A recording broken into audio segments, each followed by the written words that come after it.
una bella pennetta con salsiccia, broccoli e cacio ricotta. Che dici da mi fa? E già, pigliate carta e penna e venite a presa a me. Mettere acqua e sale che ci servirà per buttare la pasta in una padella, olio e ci buttate salsiccia in, ecco qua, e le fate friggere. E aggiungete un po' di vino bianco e fate sfumare.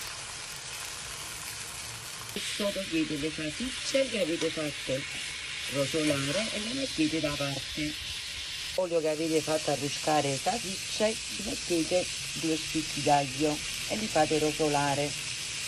Aggiungiamo i broccoletti, un po' di sale e poi copro e faccio cuocere finché i broccoletti non saranno morbidi. Ecco qua, vedete, io ho rimosso l'aglio, bolle e ho buttato le pennette e i broccoletti si stanno cuocendo. Ecco qua, i broccoletti si sono cotti, guardate, li sto riducendo così a crema. Ragazzi, la pasta è pronta, io la vado a prendere direttamente dall'acqua di cottura e la butto nei broccoletti. Adesso prendo la cacio ricotta e faccio una bella rattata. È facile vederle pure voi.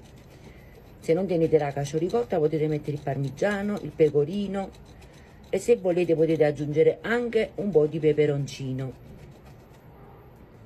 Qua adesso aggiungo le salsicce. Ecco qua, e adesso iniziamo a fare un mesca Francesca.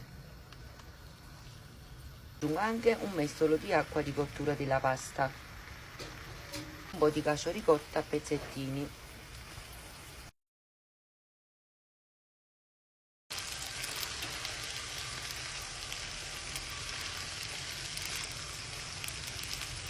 Ma ragazzi, è pronto direttamente sempre dalla caccavetta a piatto. Assaggiamo.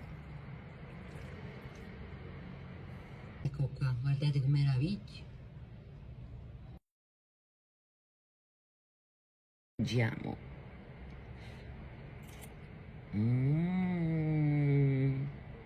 Buon appetito e buona giornata a tutti quanti.